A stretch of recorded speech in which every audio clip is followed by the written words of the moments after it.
आम आदमी पार्टी के नेता बुरी तरह से फंस चुके हैं। किसने सोचा होगा कि राजनीति में आने के 10 साल के भीतर आपके बड़े नेता सलाखों के पीछे पहुंच जाएंगे। केजरीवाल अपने नेताओं और पार्टी को ईमानदार कह रहे थे, लेकिन पार्टी के ईमानदार नेता को कोर्ट ने ऐसा झटका दिया कि पार्टी तिलमिला गई। आम आदमी पार्टी अब चौतरफा घिर चुकी है। वहीं पार्टी के मुखिया केजरीवाल के लिए भी ऐसी खबर आई है जिससे पार्टी की नींद उड़ गई होगी। लोकसभा चुनाव से पहले पार्टी के लिए यह बड़ा झटका हो सकता है। क्या है केजरीवाल के लिए सबसे बड़ा झटका, बताएंगे आपको इस खबर में। वहीं राहुल गांधी के बारे में भी आपको बताएंगे कि कैसे राहुल गांधी को लेकर बीजेपी के खुलासे से कांग्रेस तिलमिला गई है। वहीं ये भी बताएंगे आपको कि कैसे लोकसभा चुनाव से पहले पीएम मोदी का डंका हर तरफ बज रहा है और कैसे विपक्षी गठबंधन का खेल हो गया है खराब। तो बने रहिए हमारे साथ वीडियो में अंत तक और देखिए हमारी ये खास रिपोर्ट। राजनीति में आने के 10 साल के भीतर जिस तेजी के साथ आम आदमी पार्टी ने दिल्ली और पंजाब में सरकार बनाई, उसी तेजी के साथ आपके नेता सलाखों के पीछे जा रहे हैं। आपके नेताओं को लेकर हो रहे खुलासे से पार्टी बैकफुट पर आ गई है। लोकसभा चुनाव 2024 के लिए केजरीवाल आपको मजबूत करने में लगे थे, लेकिन ईडी और सीबीआई ने केजरीवाल के मंसूबों पर पानी फेर दिया।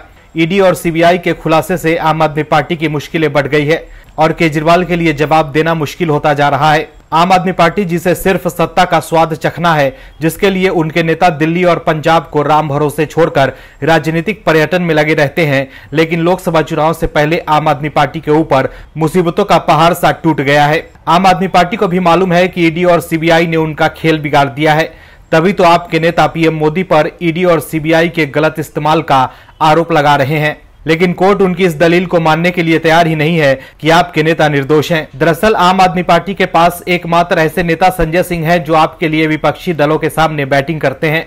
इंडिया अलायंस में आप जो शामिल हुई है उसके भी सूत्रधार कहीं न कहीं संजय सिंह ही थे, लेकिन आपने जो नई शराब नीति बनाई उसकी जद में संजय सिंह भी आ गए और भ्रष्टाचार के आरोप में जेल पहुंच गए, जिसके बाद से आपके लिए लोकसभा चुनाव में टिका रहना एक चुनौती बन गया है। संजय सिंह की मुश्किलें कम होने का नाम नहीं ले रही है। राउज एवेन्यू कोर्ट ने एक बार फिर संजय सिंह को जमानत देने से इनकार कर दिया है।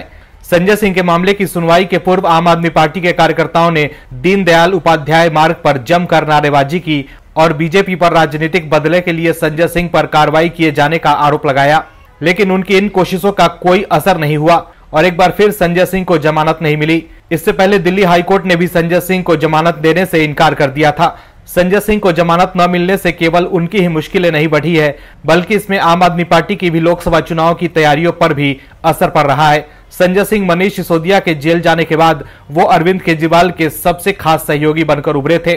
संजय सिंह न केवल केजरीवाल के साथ आम आदमी पार्टी की ओर से सभी महत्वपूर्ण बैठकों में हिस्सा ले रहे थे, बल्कि इंडी गठबंधन में अन्य सहयोगी दलों से भी तालमेल बिठाने में अहम भूमिका निभा रहे थे। लेकिन संजय सिंह के लगातार जेल में रहने से आम आदमी पार्टी की इन तैयारियों को भी झटका लगा है। वहीं पिछले सुनवाई के दौरान संजय सिंह ने अदालत के सामने आरोप लगाया था कि उन्हें राजनीतिक कारणों से परेशान किया जा रहा है, लेकिन अदालत ने उनकी इस टिप्पणी पर कड़ा रुख अपनाया और कहा कि वो अदालत में राजनीतिक बयानबाजी ना करें, अन्यथा अगली बार से उन्हें ऑनलाइन माध्यम से पेश होने के लिए कहा जाएगा।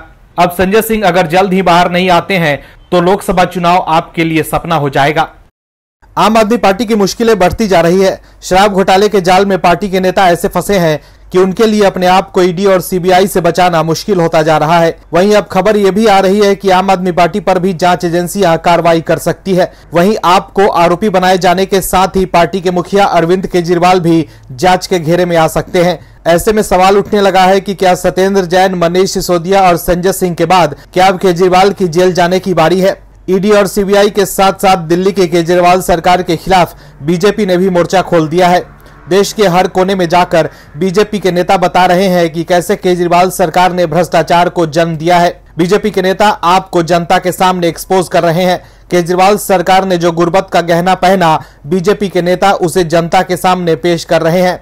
बीजेपी के नेता बता रहे हैं कि कैसे आम से दिखने वाले आपके नेता पैसा बनाने की तरकीब निकाल रहे हैं। बीजेपी के नेता ये बता रहे हैं कि कैसे दिल्ली की सरकार सिर्फ पैसा बनाने के लिए सत्ता में आई है। बीजेपी के नेता और संगठन अलग अलग वीडियो बनाकर आपके भ्रष्टाचार को उजागर कर रहे हैं। आम आदमी पार्टी अपने संगठन के विस्तार के लिए हर जगह जाकर चुनाव लड़ रही है, लेकिन उस हिसाब से कामयाबी नहीं मिल पा रही है। जैसा केजरीवाल चाहते थे और अब नई मुसीबत में पार्टी फंस गई है। दरअसल शराब घोटाले मामले में फंसे आप के नेताओं के लिए कोर्ट से तो बुरी खबर आ ही रही है, साथ ही बीजेपी ने भी बड़ा खुलासा करते हुए आपकी नींद उड़ा दी है। बीजेपी सांसद मनोज तिवारी ने कहा है कि दिल्ली के मुख्यमंत्री अरविंद केजरीवाल भी अब जेल जाने वाले हैं। आम आदमी पार्टी के कई नेता अपने कर्मों की वजह से अब तक जेल जा चुके हैं, जिन्हें बेल भी नहीं मिल पा रही है। वहीं 2025 में होने वाले दिल्ली विधानसभा चुनाव में दिल्ली की जनता अरविंद केजरीवाल सरकार को उखाड़ फेंकने का काम करेगी।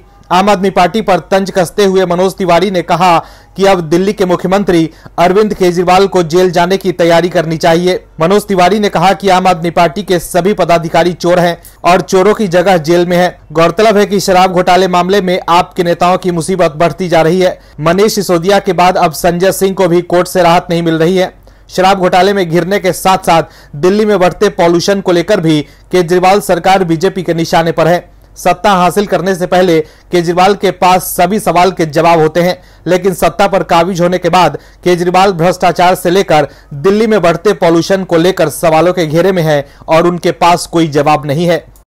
कांग्रेस नेता राहुल गांधी रोज नए हंगामे में फंसते रहते हैं। एक हंगामे से निकलते नहीं कि दूसरे में प्रवेश कर लेते हैं। राहुल गांधी अपने दल को कई बार अहम मौके पर छोड़कर विदेश चले गए हैं। अभी जब उनके दल को उनकी खास जरूरत थी तो वो विदेश चले गए या भेज दिए गए पार्टी की तरफ से कि भाई आप जाओ विदेश घुमाओ, यहाँ रहोगे तो बेड़ा गर्क ही करोगे। लेकिन हम राहुल गांधी की विदेश यात्रा को लेकर बात नहीं कर रहे हैं। हम बात कर रहे हैं एक रहस्यमयी महिला को लेकर जो राहुल गांधी के साथ दिखी है, वो भी एयरपोर्ट पर, जिसको लेकर बवाल हो गया है।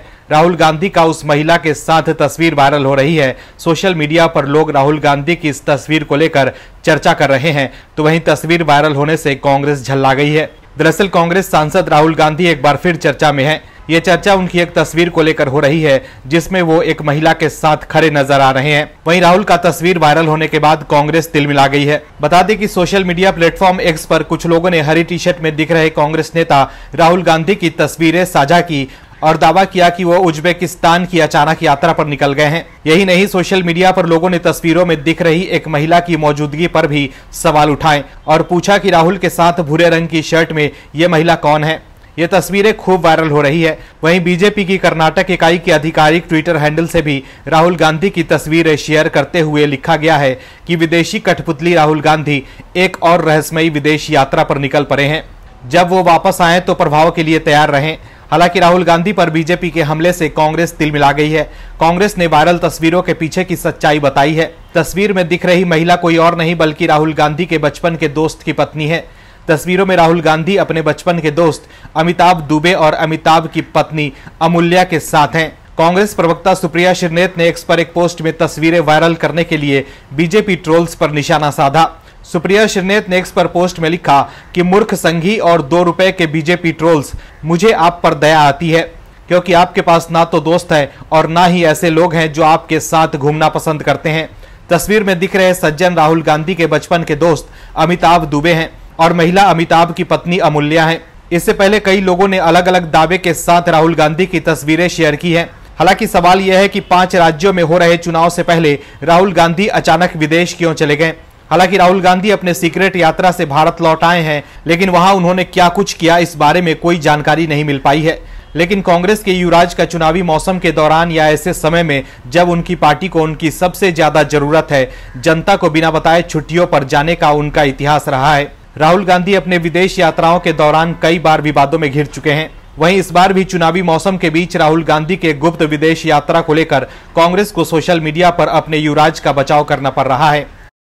लोकसभा चुनाव 2024 से पहले बने विपक्षी इंडी गठबंधन की नींद उड़ाने वाली खबर सामने आई है। ऐसा लग रहा है कि जैसे इस बार 2024 में बीजेपी रिकॉर्ड तोड़ जीत दर्ज कर विपक्षी गठबंधन का सुपड़ा साफ कर सकती है। जो खबर आ रही है उससे ऐसा लग रहा है कि जैसे इस बार 2024 के लोकसभा चुनाव में बीजेपी के वोट शेयर में जबरदस्त उछाल देखने को मिल सकती है और बीजेपी 400 से ज्यादा सीटें जीतकर एक बार फिर केंद्र में वापसी कर सकती है, क्योंकि प्रधानमंत्री नरेंद्र मोदी का भौकाल अब हर वर्ग में बढ़ता जा रहा है। जिस अल्पसंख्यक समुदाय के नाम पर प्रधानमंत्री मोदी की मौजूदगी देने का मन विपक्ष बना रहा था, तुष्टीकरण के बहाने से वो अब शायद चल नहीं पाएगा, क्योंकि अब पीएम मोदी के साथ देश का अल्पसंख्यक समुदाय भी दिल खोलकर जुड़ रहा है। क्योंकि देश के विपक्ष के तुष्टीकरण का विकास रहित राजनीति को भी देश का अल्पसंख्यक समुदाय जान गया है कि वो सिर्फ इनका राजनीतिक उपयोग करेगा, इसके लिए काम कुछ नहीं कर पाएगा। प्रधानमंत्री नरेंद्र मोदी 22 जनवरी को अयोध्या के राम मंदिर में प्राण प्रतिष्ठा कार्यक्रम में शामिल होंगे। इस दिन भगवान राम की मूर्ति मंदिर के अंदर रखी जाएगी। अयोध्या दौरे से पहले मुसलमानों ने प्रधानमंत्री से नई मस्जिद की आधारशिला रखने की भी अपील की।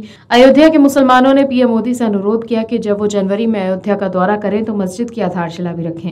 इंडियन मुस्लिम लीग के अध्यक्ष मोहम्मद इस्माइल अंसारी ने कहा कि हमारे प्रधानमंत्री एक शुभ अवसर पर अयोध्या आ रहे हैं, हम उनसे मस्जिद पर भी काम शुरू करने का अनुरोध करते हैं, ये हमारी हार्दिक इच्छा है। बाबरी मस्जिद को लेकर संघर्षशील रहे इंडियन मुस्लिम लीग के प्रदेश अध्यक्ष डॉक्टर नजमुल हसन गनी का कहना है कि धन्नीपुर में सुप्रीम कोर्ट की ओर से मस्जिद निर्माण के लिए दी गई 5 एकड़ भूमि दी गई है, जिस पर मस्जिद बननी है, और प्रधानमंत्री नरेंद्र मोदी अयोध्या आ रहे हैं तो वो अपने साथ ऑल इंडिया इमाम संगठन के अध्यक्ष मौलाना डॉक्टर उमेर इलियासी और जामा मस्जिद दिल्ली के इमाम अहमद बुखारी को भी लेकर आए और सुप्रीम कोर्ट के निर्देश पर राज्य सरकार की ओर से सोहावल के धन्नीपुर गांव में भी दी गई जमीन पर मस्जिद निर्माण की बुनियाद रखें। आपको बता दें 2019 में अयोध्या भूमि विवाद में सुप्रीम कोर्ट के ऐतिहासिक फैसले में कहा गया कि 2.77 एकड़ विवादित स्थल पर राम मंदिर का निर्माण किया जाएगा और मुसलमानों को मस्जिद के निर्माण के लिए धन्नीपुर में वैकल्पिक 5 एकड़ जमीन दी जाएगी।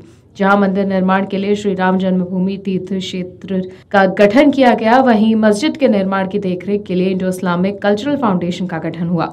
बीजेपी भी लगातार प्रयासरत है कि किसी भी तरह से देश के अल्पसंख्यक समुदाय को बीजेपी के साथ जोड़ा जाए, जिसके लिए मोदी मित्र से लेकर बीजेपी सूफी सम्मेलन जैसे आयोजन किए जा रहे हैं। ऐसे में अब जिस तरह से मुस्लिम समुदाय के लोग पीएम मोदी पर प्यार लुटा रहे हैं और मुसलमानों को लेकर हो रही बीजेपी की सभाओं में मुस्लिम समुदाय के लोगों की भीड़ जुट रही है, उससे तो यही लग रहा है कि 2024 के लोकसभा चुनाव में बीजेपी विपक्ष के वोट बैंक में सेंध लगाकर बड़ी जीत दर्ज कर सकती है। और भी वीडियोस देखने के लिए चैनल को सब्सक्राइब करें और बेल आइकन को दबाएं।